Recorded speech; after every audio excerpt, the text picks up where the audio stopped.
Kalau kita cuma makannya sekali sehari aja tapi berkualitas gitu kan, apa yang terjadi? Otomatis tubuh akan terkondisikan terus untuk apa? Untuk dalam kondisi tanda kutip lapar. Kalau lapar itu muncul sekarang, maka tubuh akan memakan sel-sel yang rusak yang dikenal sebagai autofagi. Autofagi itu bisa muncul kalau kita lapar. Jadi kalau Anda pengen turun berat badan, laparnya dilamain. Minum tetap ya. Kadang-kadang saya biasa karena udah sering gitu kan, kadang 15 jam, 20 jam saya nggak makan, tapi minum. Tapi untuk saya pribadi, kalau Anda nggak cocok nggak usah diikutin. Ya seperti tidak semua orang sama. Tapi itu efeknya apa? Efeknya kalau autofagi sudah berjalan atau terjadi dalam tubuh kita, maka sel kanker akan dia makan, sel rusak akan dia makan, asam urat, pokoknya yang rusak-rusak itu dimakan semua. Jadi tubuh kita itu dokter terbaik. Apalagi Anda ngerti dari beberapa jenis sayuran itu punya kemampuan atau membersihkan yang luar biasa. Contohnya apa? Brokoli. Jadi brokoli itu sayuran-sayuran yang kalau kita makan, kita rebus sedikit, ya kita steam sedikit, itu dia bisa membantu proses detox di badan kita. Kalau nggak ada mungkin nih kayak seledri oke lah, atau mungkin atau daun selada gitu, seperti itu juga bisa.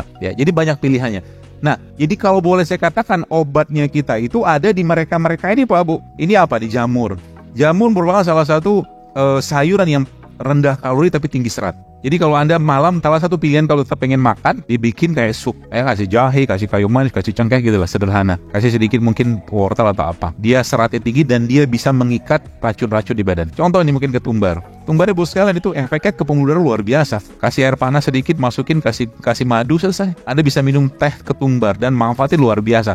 Perut akan hangat, BAB akan enak. Ya Masya Allah kan. Tomat. Jadi tomat ini paling baik dimakan dalam kondisi di steam, dikukus. Tomat punya satu bahan anti kanker namanya lycopene. Lycopene anti kanker pada tomat ini baru keluar dalam kondisi dia dikukus atau di steam. Tapi ya Anda harus makan tomat semuanya. Jadi yang disebut dengan whole food tuh kayak begini. Jadi lycopene itu ada dalam tomat, jangan dipisahkan. Makanya sebenarnya gini, kalau Bapak Ibu lihat di sini kan ada kurma. Kurma ini ada gula, ada, tapi gula pada kurma banyak temannya. Ada besinya, ada vitaminnya, ada mineral segala macam. Beda dengan orang makan 1 sendok teh gula pasir dengan 1 kurma kayak begini, beda nasib. Kenapa? Karena si gula tadi sudah kehilangan temannya. Paham ya? Nah, termasuk juga dengan beras. Beras itu sebenarnya saya tidak melarang Anda makan nasi putih, tapi nasi putih yang ada zaman sekarang sudah banyak sekali habis mineralnya. Sisa cuma gula doang. Yang makan mineralnya siapa? Ayam. Ayam kampung kan biasa dikasih begitu bekatul, sekam gitu kan. Makanya ayam gak kena diabetes. Jadi mudah-mudahan mulai kebayang Ibu sekalian. Dan cara termudah yang lain ya Ibu sekalian, ada satu cara untuk kita mendapatkan manfaat yang baik dari satu produk ciptaan Allah. Jadi kalau Bapak Ibu lihat semangka di sini ya. Jadi semangka Ibu sekalian, dari mulai kulitnya, bagian putihnya, merahnya, sampai bijinya, semua bermanfaat. Jadi makan semangka itu paling baik semuanya.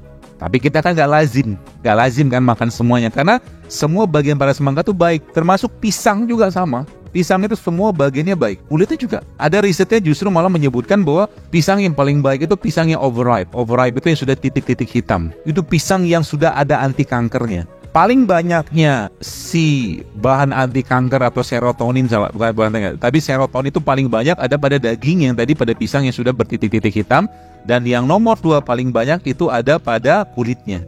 Jadi pisang itu sekarang Anda bisa bikin jus pisang, dipotong ujung yang keras-keras itu, nanti dicuci sebentar, cari pisang kampung, jangan pisang yang kinclong. Pisang kampung itu kan dia tumbuh alami, itu nanti di blender ya sama kulit-kulitnya, bisa untuk makan bayi. Kasih kurma, kasih garam sedikit. Jadi, bagaimana cara kita bisa mendapatkan makanan seperti ini secara baik, bosnya secara sempurna? Maka jawabannya adalah biarkan dia larut dalam pelarut yang paling mudah. Namanya apa? Air. Maka semangka kayak begini, kalau Anda pengen makan tanda kutip, makan kulitnya, makan bijinya, makan dagingnya, maka cemplung aja ke air. Jadilah namanya infused water. Jadi infused water itu manfaatnya luar biasa sebenarnya. Tidak hanya kita pakai buah, kita juga bisa pakai rimpang, ada kayu manis, ada serai. Anda minum 1 gelas air biasa dengan air rendaman kayak begini, itu beda Bu reaksi ke badannya. Coba aja kalau mau cobain. Air putih seperti ini paling cuman bisa menghidrasi, membuat badan kita lebih lancar buang air kecilnya. Tapi kalau kayak begini, nanti pencernaan kita akan lebih membaik. Kalau pencernaan sudah membaik, maka sudah saya jelaskan di awal tadi, 80% imunitas kita ada di mereka. Itu efeknya luar biasa. Dan prosesnya biasanya saya tahu dari guru saya, itu untuk mendapatkan atau bahan ini keluar dengan baik, itu rata-rata 6 jam baru kita dapatkan. Dan adakah begini dicontohkan Nabi? Ada, Nabi tapi pakai kurma kering. Ya, yang kita sebut dengan nabis itulah, air rendaman kurma. Kemudian pada 12 jam dia sudah mencapai titik maksimalnya. Jadi jangan direfill lagi. Buang aja. Ya, jadi buahnya dibuang. Mau pakai masker juga boleh. Itu Pak Bu, konsisten aja kayak begitu, itu banyak sekali penyakit bisa hilang. Hanya dengan mengubah hal sederhana kayak begitu. Mungkin ada di kerjaan gitu kan, pagi-pagi sudah disuguhin teh manis. Bisa diganti gak? Bisa. Minta bikin teh serai, kan apa susahnya?